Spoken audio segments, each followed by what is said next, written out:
Once a delivery order is approved, Sage X3 will automatically create an invoice, which can be requested as one payment or split into several payments.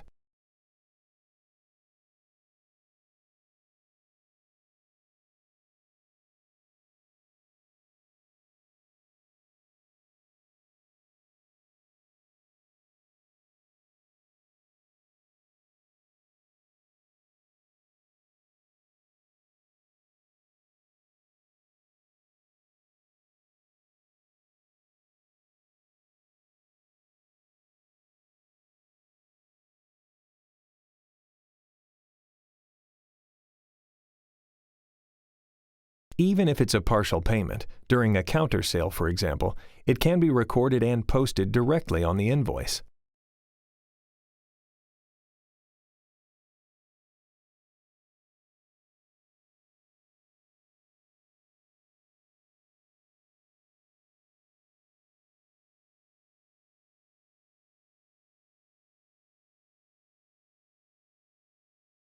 When others in the organization view the invoice, regardless of their function, they'll notice that partial payment has been reflected.